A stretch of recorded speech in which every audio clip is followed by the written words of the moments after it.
6:30. It's time to bring the Sarasota Evening Toastmasters meeting to order. Hello, everyone. And Good evening. And then on this auspicious day, we have a few little odds and ends. It's a National Butter Crunch Day.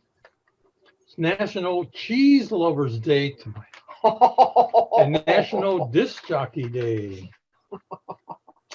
I have a few birthdays. We've got in 1920, Federico Fellini was born. 26, Patricia Neal.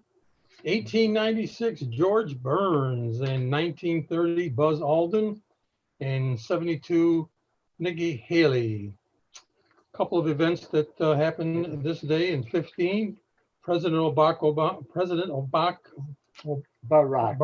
Obama gives a State of the Union address promoting free college, community college education, increased capital gain taxes on the rich, more paid off time for employees, and greater tax credits for the middle class.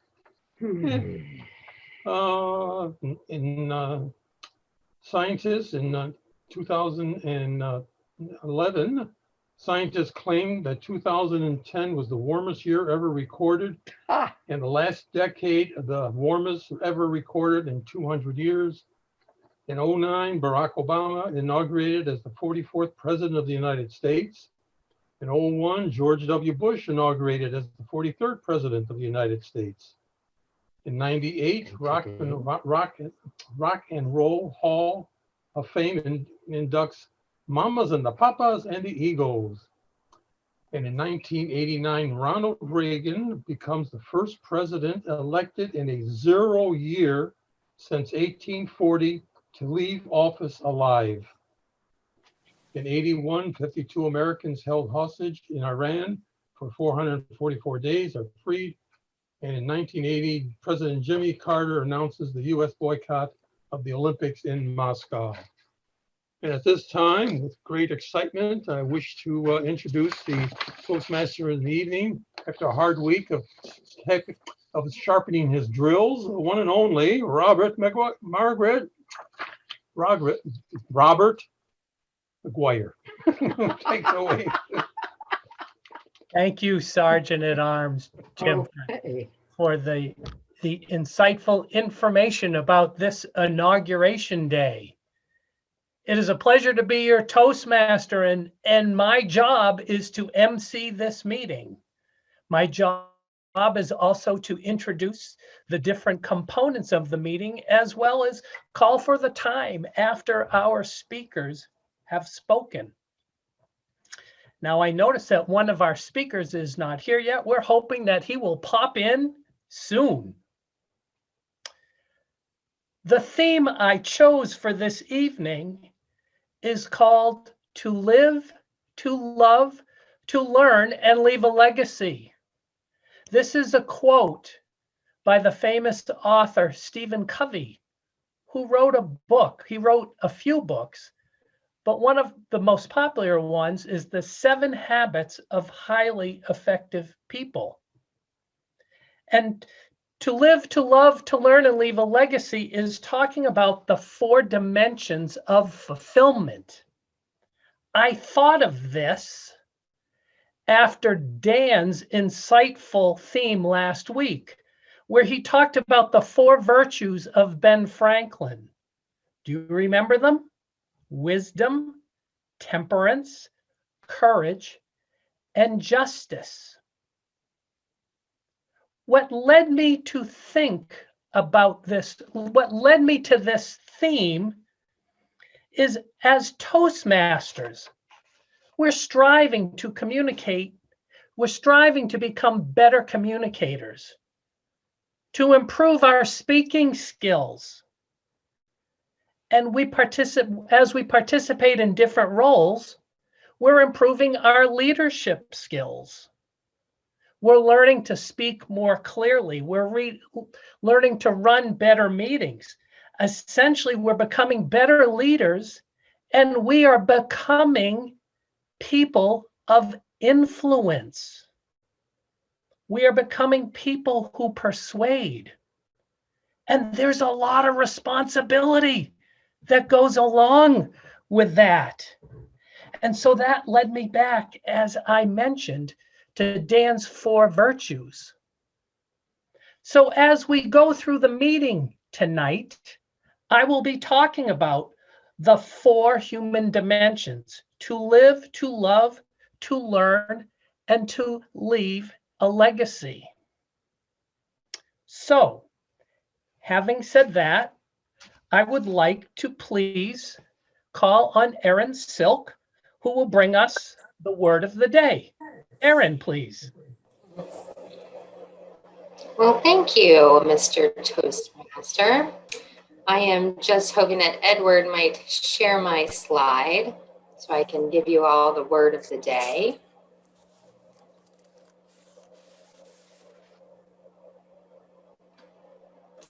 The suspense is building.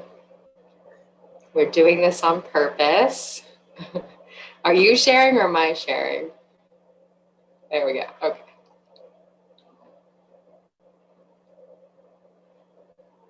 Those are lovely penguins, but that's not my word. There we go.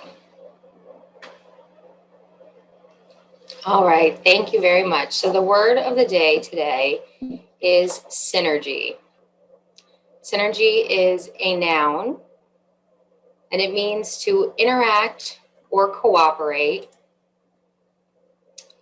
or cooperation, of 2 or more organizations, substances, or other agents to produce a combined effect greater than the sum of their separate effects.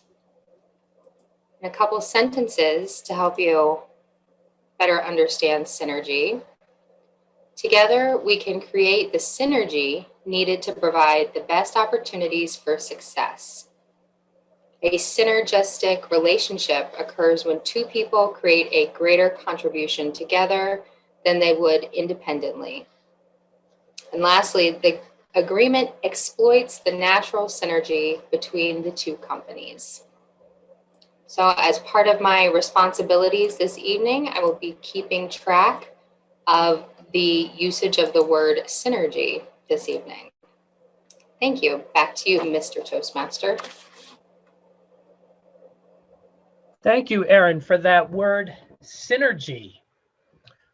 A lot of what we're going to talk about tonight is synergistic, which is a form of the word synergy. Do I get credit for that one? Synergy is the ability to work together. And when we talk about the 4 dimensions to fulfillment, that's a key component. So thank you, Erin, for that word. And the first dimension, to live, refers to the physical component of our lives, which talks about survival. It talks about the fact that we need to eat, the fact that we need to earn a living to survive. So it's the lowest level when it comes to looking at the 4 dimensions of fulfillment. You've heard that story about the bricklayer, the 3 bricklayers, and the first one, all he was doing when asked, so what are you doing? He says, I'm just laying bricks. Well, that bricklayer is in that survival mode, in that physical mode. So that is an introduction to the first dimension of fulfillment. Next, I would like to call on Jimmy So, who is filling in 2 roles today. And Jimmy, your first role is for the inspirational moment. And then after you have finished that, feel free to go right into your humorist role. So over to you, Jimmy. Thank you, Toastmaster Rob. Good evening, fellow Toastmasters. This is a quote I found online, and I found it to be very inspirational to the times that we are living in right now. It goes like this. No one is useless in this world who lightens the burden of another. There is no exercise better for the heart than reaching down and lifting people up. When we give cheerfully and accept gratefully, everyone is blessed. You have not lived today until you have done something for someone who can never repay you. I thought that was a quote from one person, but it so happens to be a bunch of people's quotes put together. And it is from the likes of Charles Dickens, John Holmes, Maya Angelou, and John Bunyan. I don't know who John Bunyan is, but I know who Paul Bunyan is. So with COVID going on right now, I think a lot of people are having a hard time, whether we see it or not. And it's very easy for us to be entrenched in our own busy lives, that we tend to look past someone that might need a helping hand or encouragement. And I think now is the best time to be helping others because of what is going on. And not only is it good for the recipient, it's also good for the giver because of what it does for you. So that leads me to another quote, and it goes like this, that it is better to give than to receive. And from the experiences of my life, I truly believe in that. So thank you for the time for my inspirational moment. And I will move on to the humorous part of it. So I have some jokes, and if people can unmute their mics just to participate in it. Okay, so the first joke is, what do you call a man with a rubber toe? A doorstop. But Roberto. Okay. The next one is a soldier survived mustard gas in a battle and pepper spray by the police. This is a seasoned veteran. Yep. So I'm gonna move on to a knock knock joke. So knock knock. Who's Who's there? there? A little old lady. A little old lady. Who? Wow, I didn't know you guys knew how to yodel. That's Okay. And then my last one is, I just have a little story to tell of what happened today. So my wife texted me while I was at work, and she told me that the babysitter had told us that our 8-year-old daughter had wrote the word die in her diary. So we were very concerned about this. And I had all sorts of things going through my mind. I was wondering if I was raising the children of the corn, or if I needed to lock the door when I go to sleep. I mean, we were very troubled by this. And I just kept letting my mind wander. But 5 minutes later, my wife texted me back and told me that she had a little talk with our daughter. And it just so happens that she was trying to write the word discovery, but couldn't spell it. So she just ended up writing die. So it was just a false alarm. That's my time for the humorous. Thank you. Jimmy, thank you so much for your inspirational moment and your humor. You illustrate a couple of points. And the first point is that we really need to seek first to understand before we make judgments, don't we? With regards to your daughter writing that word. And the other thing that you mentioned is in this world today, boy, what the world needs now is love, sweet love. And that's the second dimension of fulfillment. First one is to live, that's the physical. The second is the emotional part, which is to love. And you highlighted the fact that we feel better about ourselves when we are giving to one another. We are wired for connection. And yet all this COVID stuff has, a lot of us are feeling isolated in silos. So part of the fulfillment is what you mentioned, is when we reach out to others in love. It's sort of a big picture focus, isn't it? An attitude of others versus an attitude of self. And if we're being honest with ourselves, the default is, what's in it for me? So as leaders and as Toastmasters, we have to step out of that and focus on others with the skills, the great skills that we are learning together. All right. Well, that leads us to the formal part of this meeting, our prepared speeches. And our first speaker tonight You've is, got Education moment. oh, educational moment. I am sorry. I want to formally apologize to James Tantalo with our educational moment. Jim, take it away. Thank you, Mr. Toastmaster. This little presentation is taken from Lessons from the Best Presenters. And this is from a August 1997 issue of Toastmasters magazine. And it's 8 points, and I would just like to highlight some points from each of the 8. Point number 1 is to provide an overview.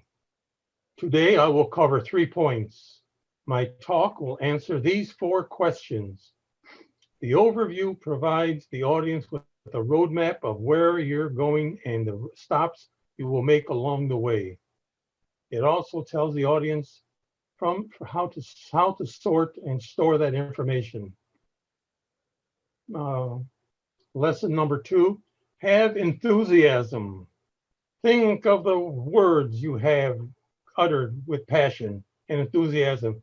It's a boy! We won the game! I love you! These words also create interest and excitement in the listeners. Number 3, create mental pictures.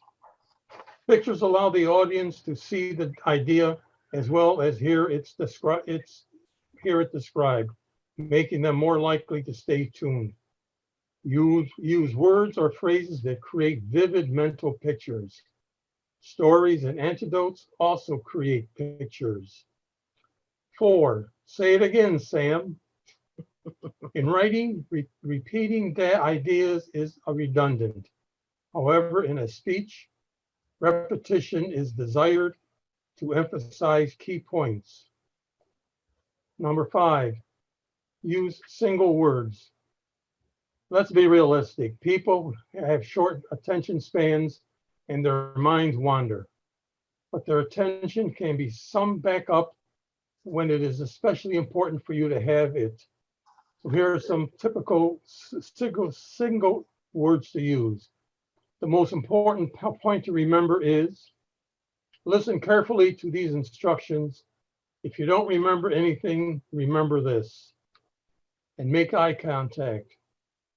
Look at me when I talk to you is the cry of every parent, teacher, and coach. Eye contact keeps the speaker and the audience connected. Let the messages sink in. The listener can't catch and absorb your key points if they are presented in rapid fire approach. Use the pause, and then pause. Pauses can be used to emphasize key ideas, to transition to a new point, or to set up a punchline. And explain the information. Explain the information on the visual aid before discussing it. Column 1 contains a number of people who like hot dogs. Column 2 contains people who don't like hot dogs. And column 3 contains people who really don't know. Now we shall discuss each one of the columns. And this way you'll keep your audience tuned in on what you're doing. And that's it. That's lessons from the best presenters.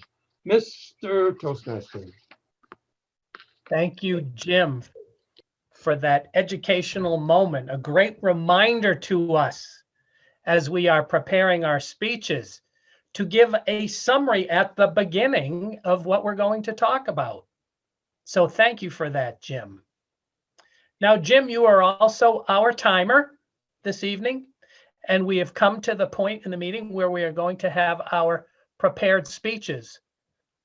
Jim, could you just briefly show our speakers how you will be indicating their times? Noel's is a 5 to 7 minute speech, and Brandon's is a 4 to 6 minute speech. Unmute, Jim. There we go. All right. 5 minutes. Wait a minute. Wrong one. Wrong one. Get them in order. 5 minutes. 6 minutes. 7 minutes. And this will be held up for as long as it goes. On the 4 to 6 minute, what do we do? That's 3. 4. 4 to 6, yeah. 4, 5, and 6. How does a Very good. colorblind person do this? They don't. They They don't. use the They machine. use the machine. Very carefully. And you all see where the cards are, right? Where I am in the queue up here. That Thank may you. change. Thank you, Jim, for explaining how the timing will be this evening. Well, without further ado, I would like to introduce our first speaker, Dr. Noel Crosby. She is working on her pathway presentation mastery. And this is a level 3 speech on persuasive. It is within the pathway persuasive speaking. This is the 5 to 7 minute speech. And the title of her speech is Why You Need to Evaluate and Treat a Hearing Loss. This project focuses on helping you to develop and support a viewpoint and identify the most appropriate type of persuasive speech for your topic. The purpose of this project is to understand the types of persuasive speeches and deliver a persuasive speech to your club. Dr. Crosby is an audiologist in private practice. She's been in the hearing field for over 30 years. Did everyone hear that? And she is passionate about helping people to embrace and treat their hearing loss. She will speak tonight, as I mentioned, from the Presentation Mastery Pathway Level 3, why it is important to evaluate and treat hearing loss. Please help me welcome Dr. Noel Crosby. Thank you, everybody. Can you hear me? Okay, thank you, Mr. Toastmaster and fellow Toastmasters. Today, I am going to share with you the importance. I'm going to give you 4 important reasons why seeking early evaluation and treatment of your hearing loss is something that you need to do. I want you to help you understand the ear-brain connection as well. A lot of people don't realize that hearing loss is linked to other diseases. So this is one reason why it's important to evaluate and treat your hearing loss early. It's linked to heart disease, diabetes, other medical conditions that may require treatment, like an acoustic neuroma, which is a tumor on the vestibular portion of the auditory nerve, which needs to be treated. Most importantly, and what I'm going to focus on today, is how hearing loss is linked to cognitive decline. When surveyed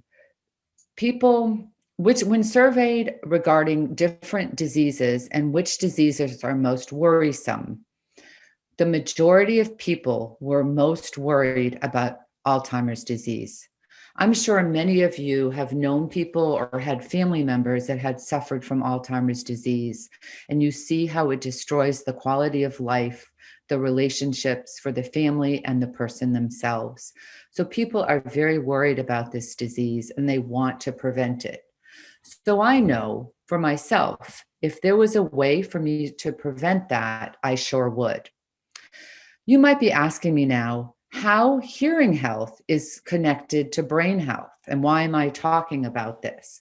Well, hearing health plays a role in our ability to stay mentally sharp as we age. Untreated hearing loss, and this is the second reason, untreated hearing loss can lead to isolation, withdrawal, and loneliness. And research has linked hearing loss to an increased risk of cognitive decline, dementia, and Alzheimer's disease.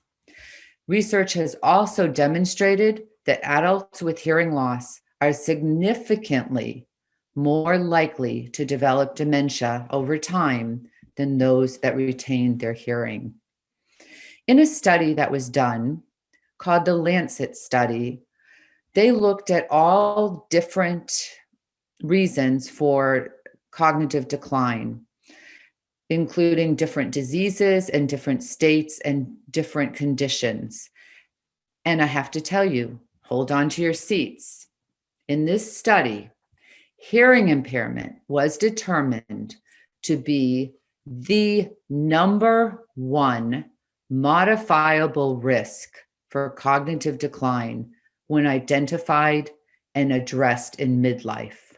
Again, the number one modifiable risk for cognitive decline, especially if identified and addressed in midlife. So that's the third reason why it's important. The fourth reason is a growing number of research studies find that there are a correlation between hearing intervention and the arrest and potential reversal of cognitive decline. So providing hearing aids and other rehabilitative services for hearing impairment much earlier in life could stem the worldwide rise of dementia. Now, to me, that slide alone says it all. If I have a hearing loss, I'm darn well going to do something about it because I have the opportunity to change things. But knowing this, it still is very unfortunate and sad and upsetting to me that it still takes the average person 7 years from when they start experiencing hearing loss to seeking treatment for it. That's 7 years of their brain working overtime. No wonder it causes reorganization of the brain, which can result in the cognitive decline. Because again, that's 7 years of somebody's brain working overtime. If our hearing's not working, well, our brain's going to be affected because we hear with our ears, but we understand with our brain. There's certain areas of or certain pathway that dementia can take. And when it's just beginning, it's called mild cognitive impairment. This is the area that I can make a difference in. This is why I don't want somebody to wait 7 years before they get dementia and Alzheimer's, because when they have the mild cognitive impairment, this is the area that's modifiable.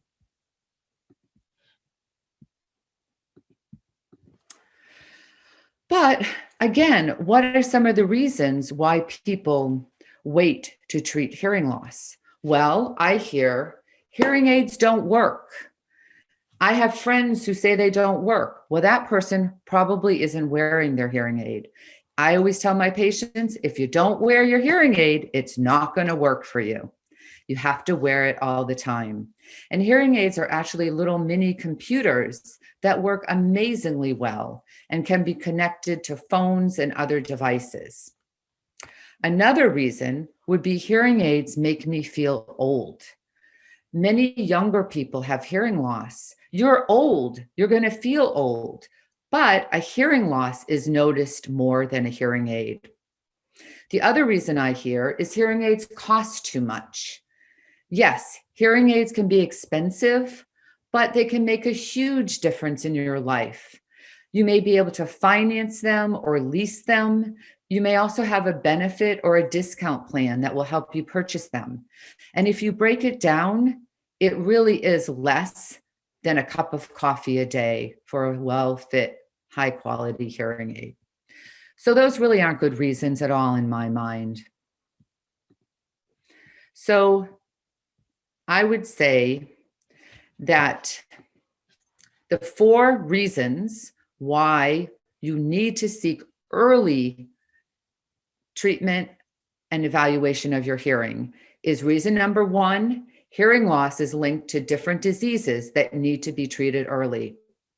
Reason 2, hearing loss causes isolation and withdrawal and cuts people off from other people. Reason 3, hearing loss is the number 1 modifiable risk for cognitive decline if addressed in midlife. Reason number 4, treating hearing loss has been shown to be able to arrest and possibly reverse cognitive decline.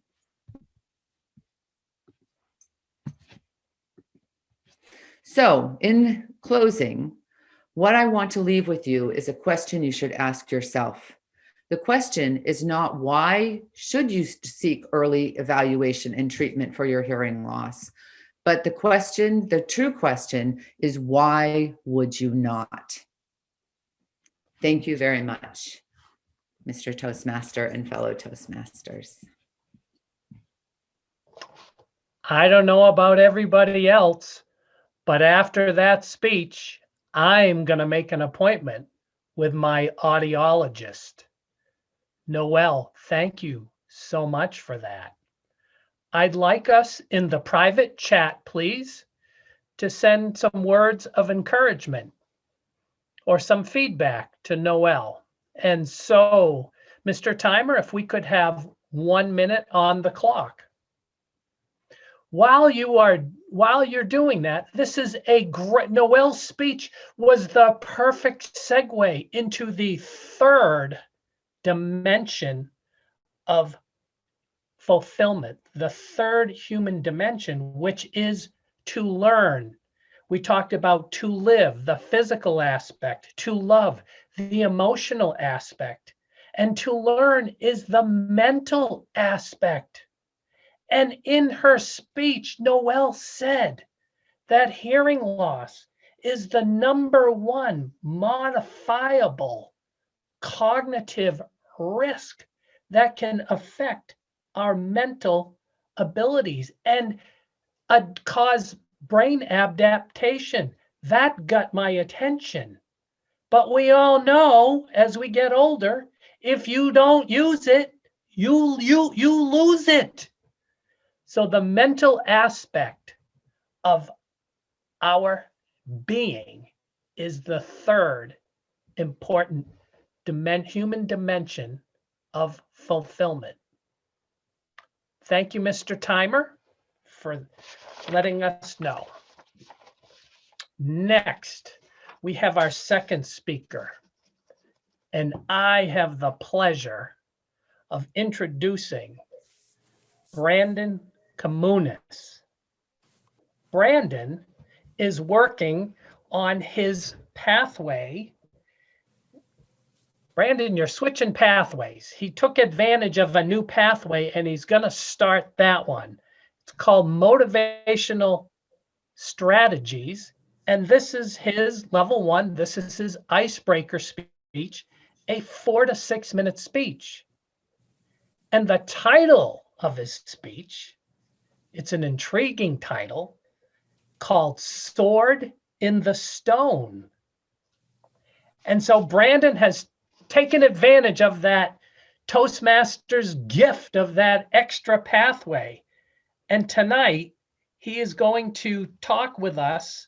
He's going to take us through it on a journey through the moments of self-discovery, his reasons for joining Toastmasters, his 2021 goals, and the legacy he wants to leave behind. Please help me welcome our next speaker, Brandon Comunis. Brandon. Thank you, Robert. There is a time in all of our lives where we're presented with a circumstance in which we have 2 pathways in front of us. One that dictate the future of our lives, ever important. That very circumstance happened 4 years ago. I was at an art scholarship in New York, and I was presented with a moment, an epiphany, to where I could see two futures. One was uncertain. One, I did not know exactly how and where I would travel, but I knew it was mine. I could obtain it, but it was uncertain. It would be hard and difficult, but in the end, it would be worthy. There was another path, which would be to continue to pursue a career of art. It would be easy, it would be fun, and absolutely creative. However, when I looked at both of these pathways, one that would be art, fun and fulfilling, and the other uncertain, not quite clear, but knew it was meaningful and impactful, and I looked at them from a different perspective. When I was on my deathbed, how would I look at the life I lived? What would be the meaning and impact I would have on the lives of others? And how would I be remembered? When I looked at my life of art and a career in art, perfectly enjoyable, I realized that was a life of selfishness.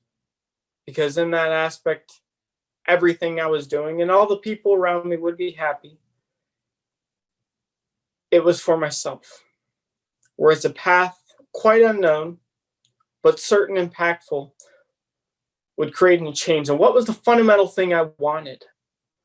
Well, it was to make a difference in people's lives, change their own perspective, and create a sense of calmness.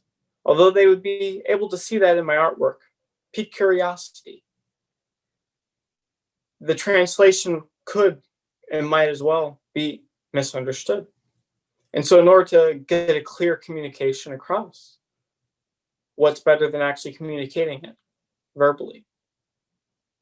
And so began the path and the stars aligning and seeing something that was fundamental in my life all along that I never noticed, which was to speak and hone my ability to speak. You know, things that I always used to find fascinating, speeches and movies, the movement, the emotion, and the power in the voice. A fingerprint to the soul, as the actor who played Lincoln said. I didn't realize its weight until then. The past seemed quite scattered, yet the stars all aligned at that moment. Both were for mine to obtain, and I chose to pick the hard path. See, in life, we're presented with multiple circumstances. There's fear in whatever we might do, but there's a point in which we are given an opportunity to pull a sword, to use it to fight the fear, fight the worry, fight the anxiety, and charge on.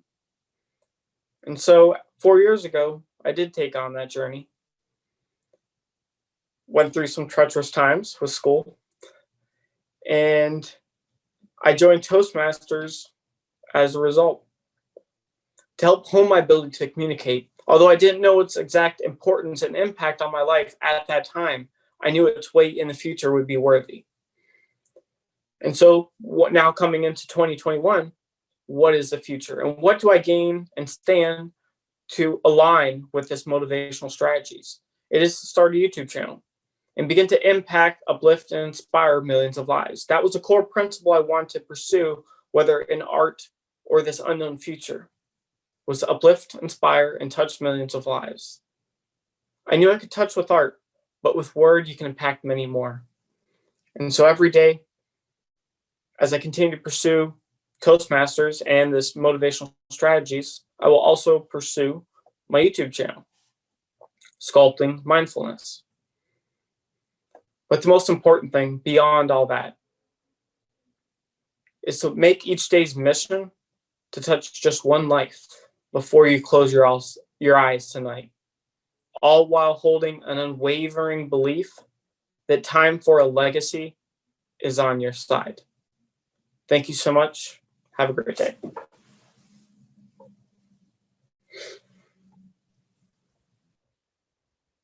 Wow. Wow, wow, wow. 2 awesome speeches tonight. Thank you, Brandon, so much. I'd like to ask the timer, did both of our speakers qualify?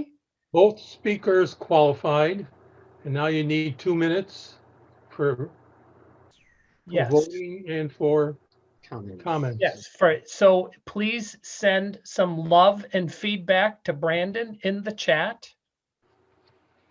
And then, Edward, I believe you will ask us to vote while we're doing that.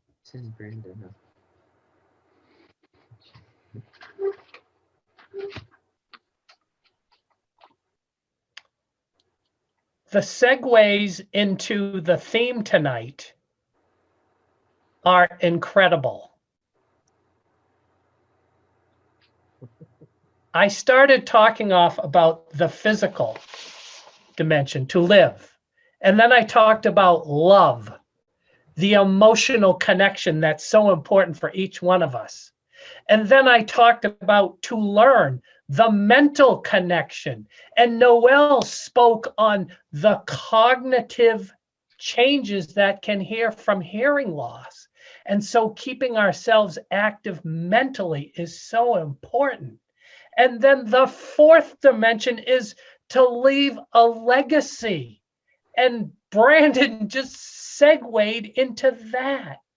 And leaving a legacy is about doing what we do to make a difference in the lives of others. So these great Toastmaster skills that we are learning and developing, let us use them to help others. But as I mentioned earlier, there's a huge responsibility that goes along with it because we're becoming persuaders. And if our intentions are self-focused versus other-focused, who knows what might happen? So let us all strive to leave a legacy in this world, to leave this world a little better off than had we not been here. All right. I am assuming, Mr. Timer, that we have reached the 2-minute mark. We have 2 minutes. Okay. 2 minutes gone. 2 minutes is gone, probably went over. No, 2 Need minutes. one over. more vote. Need 2 one more seconds. vote. One more vote. Thank you, Edward. Okay. Got it. All set? All right. Well, now we come to the fun part of our meeting. Not that we haven't had fun already, but it is time for our table topics. And I would like to introduce our table topics master of the evening and computer savvy tech par excellence, Mr. Edward Grease. Edward.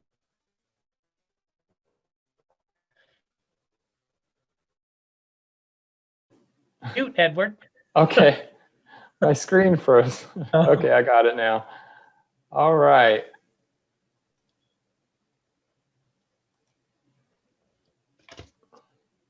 I'm bringing up a slide, something I've learned. Hopefully you can see it.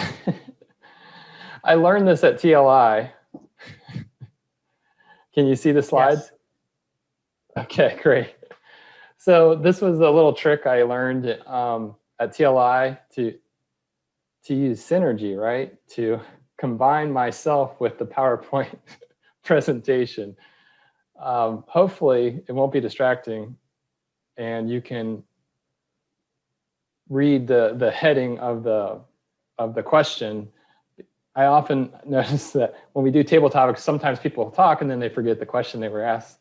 So this will keep the question up there and you can just focus on that while you're answering. So let's get into it. How about, do I have any volunteers? I'll ask for volunteers first before I pick on someone, but okay. I can't see everyone, so how about Aaron? Table topic? Okay. All right. So to keep with the theme of love, legacy, learning, and life. I intertwine those into these questions. So this one is, what values do you attempt to live by? Thank you, Mr. Table Topics Master, for that great question. With COVID and the pandemic, we've all adjusted our lives a lot. Before COVID, my life was go, go, go, and go. There was a point where I was working, 50 or more hours a week, and it was just becoming overwhelming in the amount of mental energy I was spending every day. So when the pandemic hit, all of that stopped, and I had to learn how to calm my mind and be okay with just being still, being quiet, being in my home and being safe. So it was difficult. It's a roller coaster and a bumpy ride sometimes. Some days were better than others. But today I find myself really valuing and attempting to live with a quiet mind. I remind myself, because sometimes I find my mind just going, going, going. And I remind myself that in order to experience the world around me, to experience life and love and all the wonderful things that we talked about this evening, you have to have a quiet mind. So today, this year, more than ever, that is something that I really value. Thank you very much for that great question.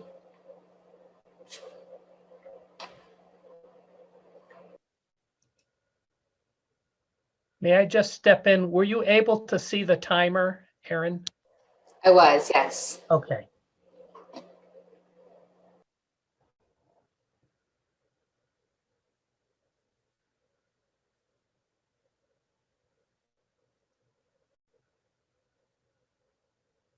Edward, are you there? Perhaps Edwards he did mention that he was having some technical issues. Unmute yourself, Edward. Mute. Sorry, can you hear me? Is it better if I take myself out of the slide? Didn't want to distract people. Okay. How about Jimmy? Would you like to do one? Okay. Here we go. Why is love important in your life?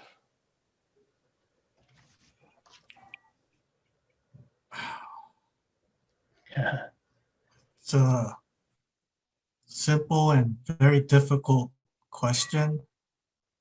I know that it's important. I don't really know how to express it, but I mean, without love, I guess there's really no point in living, because what are you living for? You know, you do things out of love for people to receive love.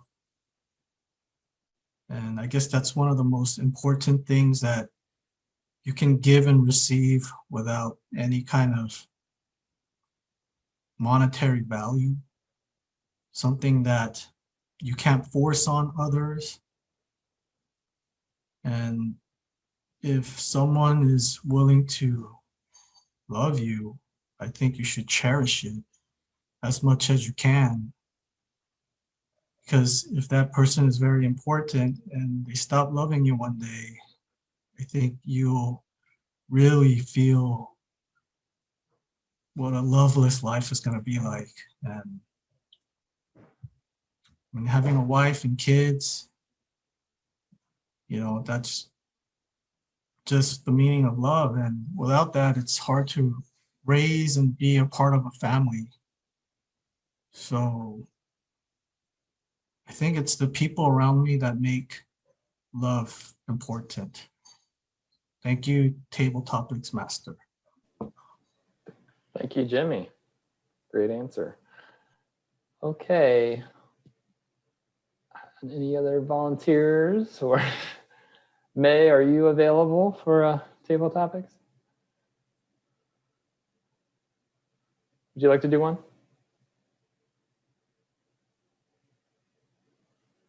Yeah, you have to unmute May if you're interested. Oh, it's for me? Sure. Is that okay? You want to do one? Yeah, sure. What do you enjoy learning about?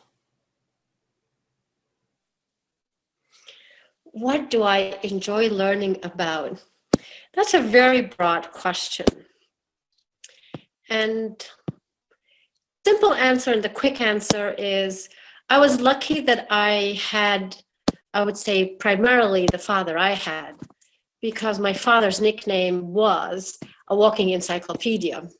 So you can tell what do I enjoy learning about. I was lucky in the sense that we had books all around. We had books about history, about art, about architect, about religion, and literature. So I have a broad spectrum of what I like and enjoy to learn about. However, over the past year, since COVID had hit, I started focusing more on self-help or self-study or self-improvement, although this has been something I've done all along, but now actually I'm taking courses online. So this particular course with edX, believe it, the science of happiness. And it's very interesting because there have been a lot of reports about the happiest countries and the happiest nations. And for the longest time, psychologists will be studying anger management, anxiety, and now they're focusing on happiness. I've been reading more about happiness, about how to develop better habits in general, to improve memory, how to be a better listener, a better speaker. So recently, it's been more about self-development. Take it away. Thank you. Thank you for that answer. Okay. Jim, would you like to do one and I'll time you?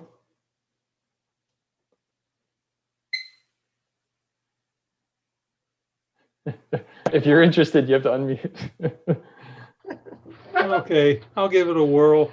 Okay, this one is, I think it's a good one for you. Thank you. What do you want to leave as your legacy? What do I want to leave as my legacy? Mr. Table Topics. I don't know. I never even thought of legacy. It's just that it's very hard for that. You know, my legacy would be on my tombstone. If I had a tombstone, it would be, and the doctor said it wasn't serious.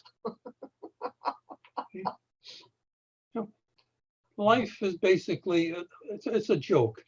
And I always looked at myself as like a spectator to the insanity of the world. So, and people go, did that surprise you? Well, not really, you know. We're all a little nuts.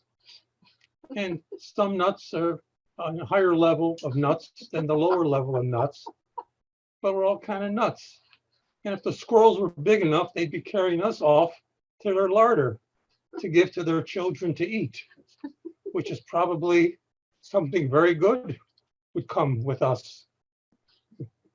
But anyway, well, you know, if you mess with legacy, it becomes gay, G-A-Y. Now, when I grew up, gay had a different meaning. I mean, it was someone who was happy.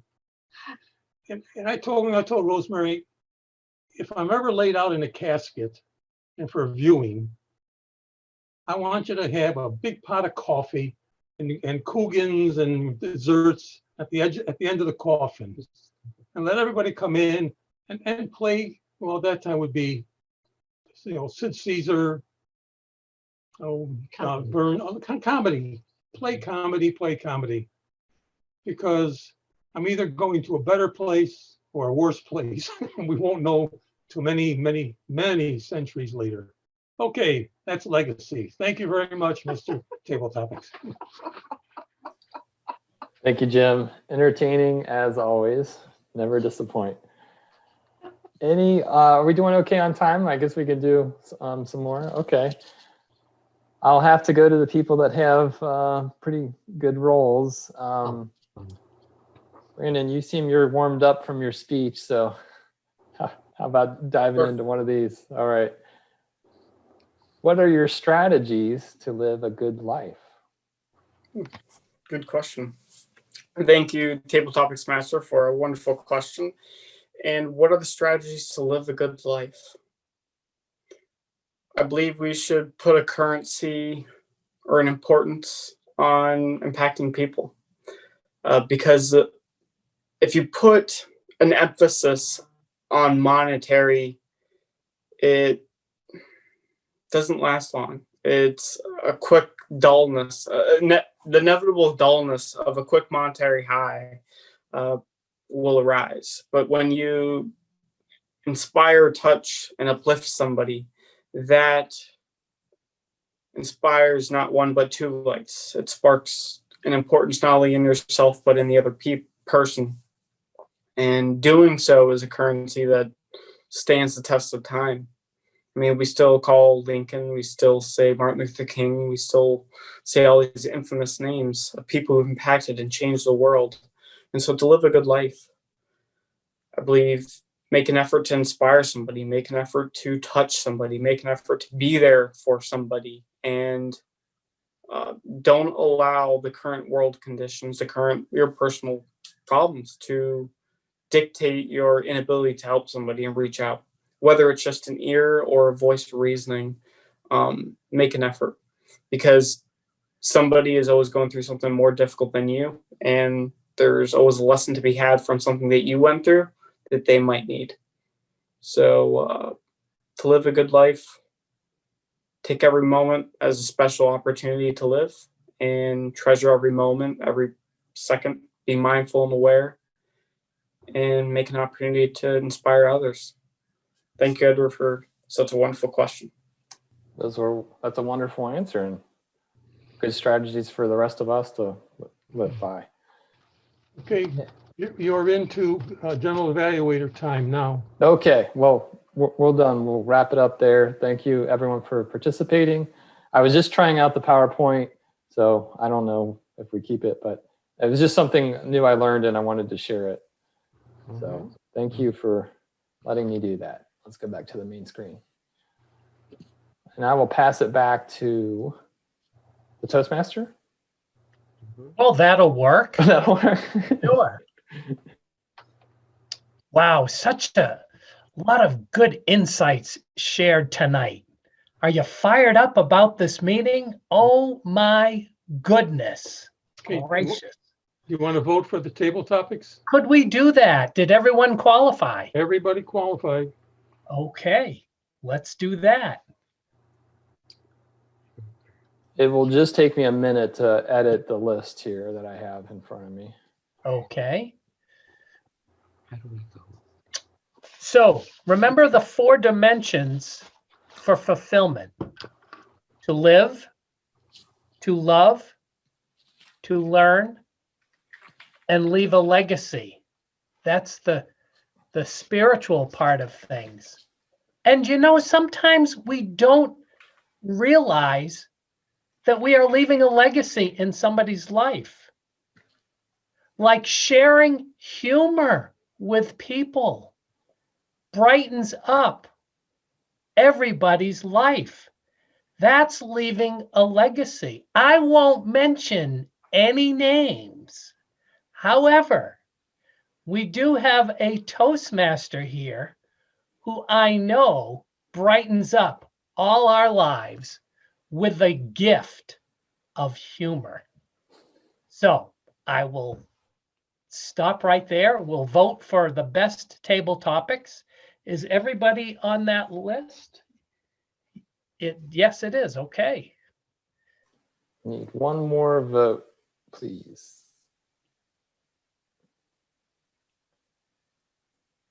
It's hotly contested. I need hopefully a tiebreaker. I think that's will be your role Okay. to break the tie if there is a tie. All right. Got him. Thank you. Okay.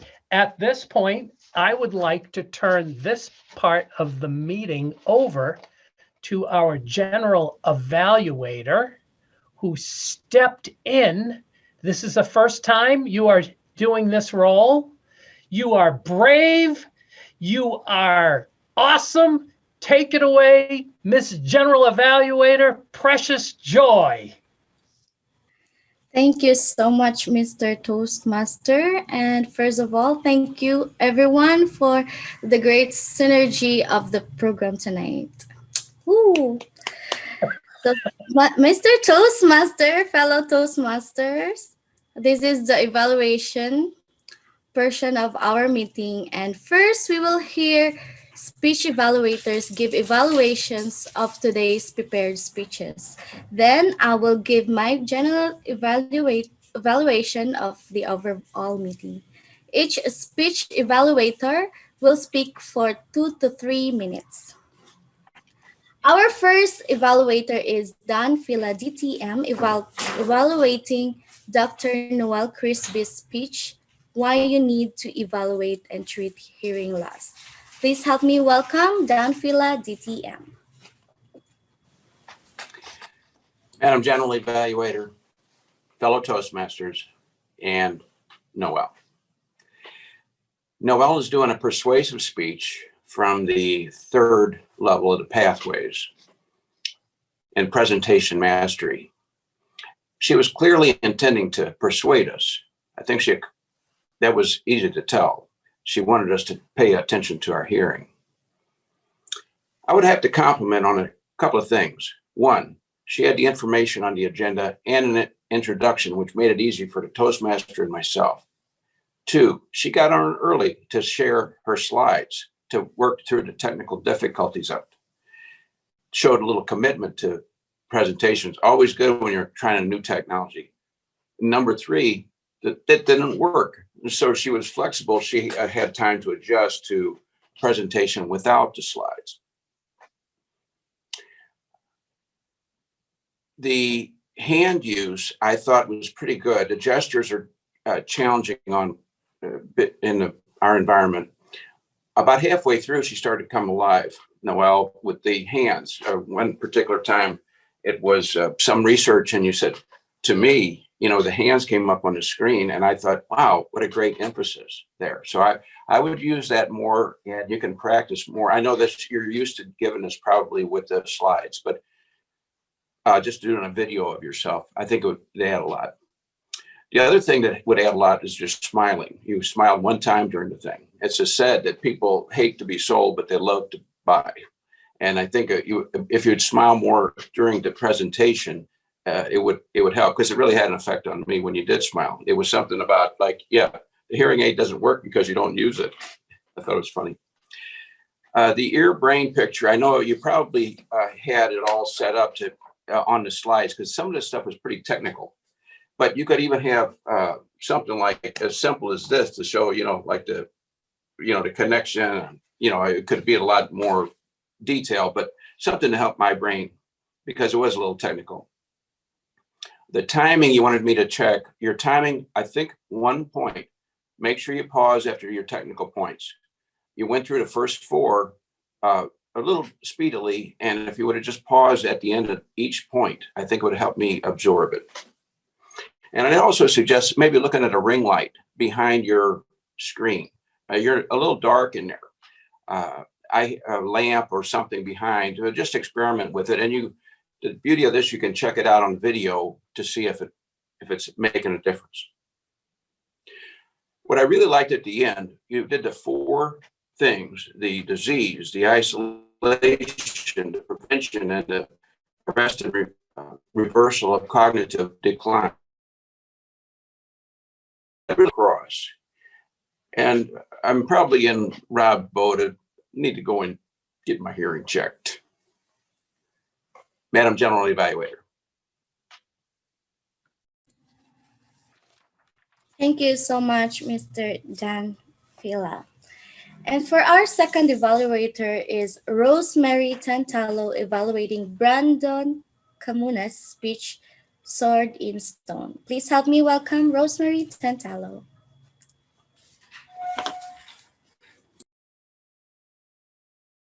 Toastmasters and Brandon. Well, us veterans, are we not fortunate to have four young people who seem to be wise beyond their years joining our club? I had to say that. Brandon called this an icebreaker. This is the deepest, most philosophical icebreaker I've ever heard, and shows Brandon's level of education. And you told us you finished anthropology by the very title, Sword in the Stone. That's a literary title, refers all the way back to the Arthurian legends. Young man, Arthur pulled the sword out of the stone to show he was worthy to be king. So Brandon used that analogy to anybody can have an epiphany, another good word of the day, at which you come to a crossroads between a hard choice, an easy path, and a more difficult path.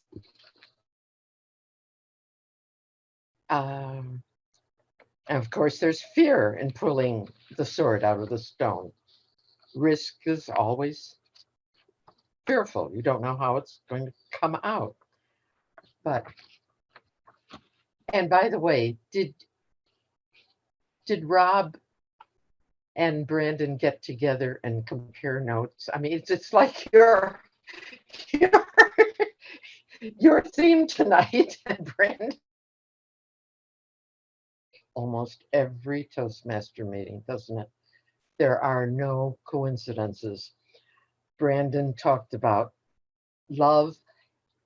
His whole goal in life is going to be uplift, inspire, and affect someone every day.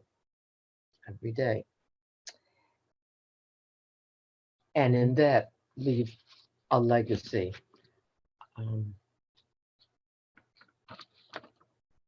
I don't have any other pearls. I did notice, in spite of the small screen, Brandon did use some hand gesture, came up into the camera range. A great speech, Brandon, and I'm looking forward to the next one. Congratulations on your Toastmaster, your icebreaker.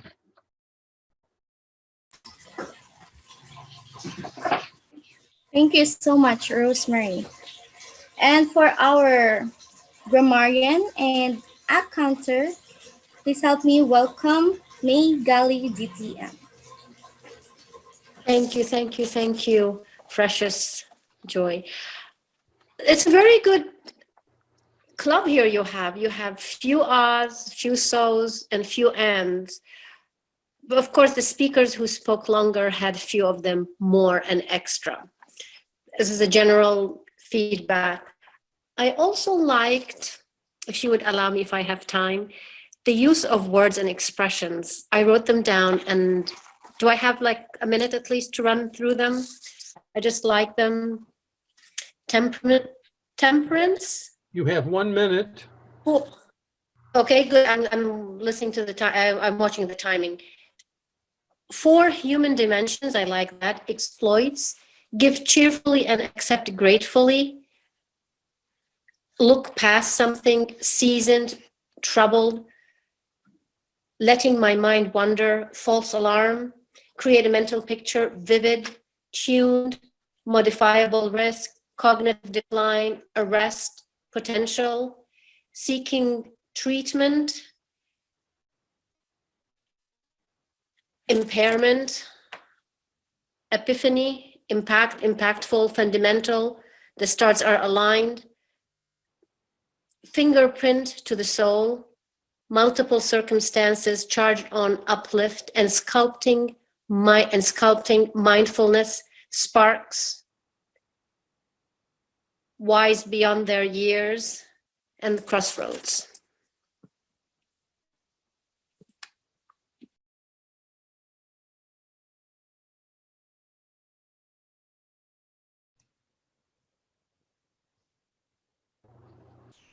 Back to you, Precious Joy. Oh, I didn't hear that one. I'm sorry. That's Okay. Thank you so much, Miss Megali. And now we will proceed to our timers report by Mr. Jim Tantalo. Please help me welcome. Okay, thank you, Madam General Evaluator. Let me get this sheet out so you can read it. Careful how you say that. I know. Let's see, in the intro part, the Toastmaster took 2 minutes and 34 seconds to begin with. Word of the day, Aaron, 150. Inspirational moment, Jimmy, 204. Humorist, Jimmy, 155. Educational moment, Jim, 3 minutes. As far as the speeches, Noel was 6 minutes, 52 seconds. Brandon was 5 minutes and 12 seconds. On the table topics, Aaron was 1 minute 47, Jimmy 136, May 147, Brandon 151. And the general evaluator took 40 seconds as an intro. Evaluator number 1, Dan, was 3 minutes and 15 seconds. Evaluator number 2, Ro, was 2 minutes 49. Grammarian May was 1 minute 25 seconds. And we have not gone to the counter or the word of the day. And I'm done. Thank you, Madam General Evaluator. Thank you so much, Jim Tantalo. So for my general evaluation. Could we just do the word of the day report quickly? Yeah. I'm sorry, I forgot. Please help me welcome Miss Erin Silk for our word of the day report. Thank you, Miss General Evaluator. This will be a very quick report because we did not use Synergy very much. We only used it twice. Rob once and Edward once. So congratulations, boys. It's a tie. Back to you, Miss General Evaluator. Thank you, Erin. So let's go back. So for our general evaluation, we started the meeting on time, 6:30, as always Jim did. And he gave some facts and informative facts for our national days. It is really great. And for our Toastmaster, Robert McGuire, you gave us this theme: to live, to love, to learn, and to leave a legacy. And it was so smooth and brief and concise transitions. Erin Silk, you gave us a synergy words that reminds everyone to cooperate more in this club. Jimmy So, you're so amazing for the inspirational and at the same time humorous that you gave to us. It makes us more inspired and not forget to laugh. And also, Robert, you gave us divided points and divided into 4 dimensions and emphasize each word while running the program. And it was so smooth from the beginning to end. And you introduced our speakers precisely. You gave us the brief biography, sketch, the objectives of the speech, and the speech title and the minutes. So you didn't miss a thing. You clarified the timer's role of Jim before you introduce our speaker, and that was so great. For our table topic master, Edward Grease, so the topics were appropriate, and you give us a new special techniques. We have a new good virtual presentation, and that was great. We want to learn that too. And everyone participated from small roles to larger roles. And for our evaluators, Mr. John Phila and Rosemary, you two gave us sandwich techniques. You begin with positive note, you suggest improvements for our speakers, and you gave pearls, and you did a great job. Also for May, Gali, Erin, Jim, for your reports for our counter word of the day, and Jim for your timers report. You gave us brief and concise. Thank you, everyone. We did a great job tonight. Back to you, Mr. Toastmaster.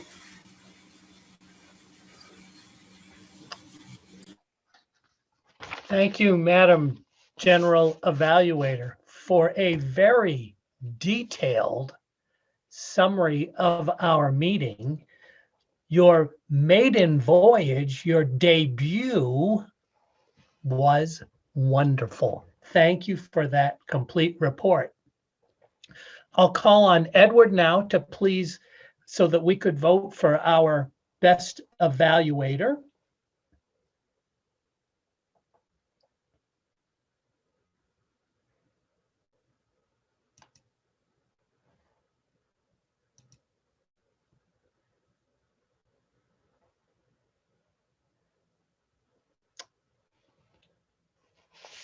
The votes are in. Thank you.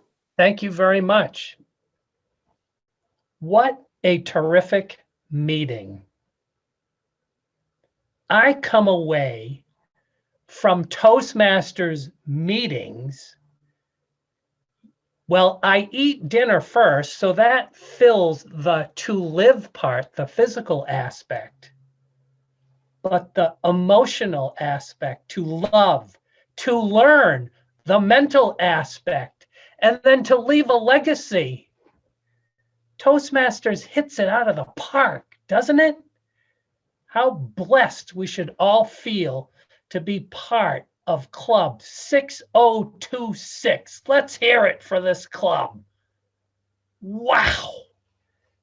Unbelievable. So special. All right. Well, I have the privilege of letting you know who our winners were for this evening. For the best speaker, that goes to Brandon Comunis.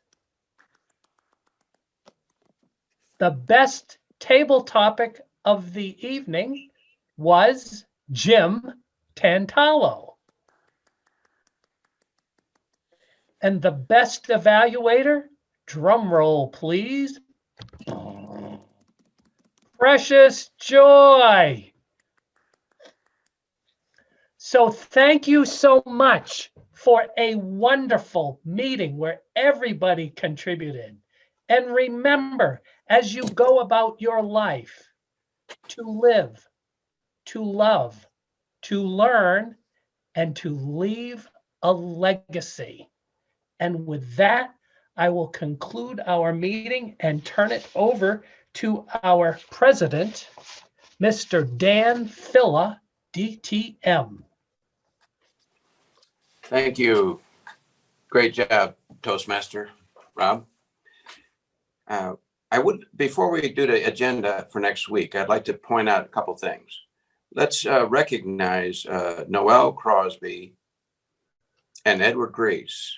They both completed level 2 in presentation mastery pathways just recently. So congratulations. It's a new technology that we're using. The pathways, we're all learning how to do it, and they're really advancing through it. So let's all kind of focus on that. I want to recognize them. Good job.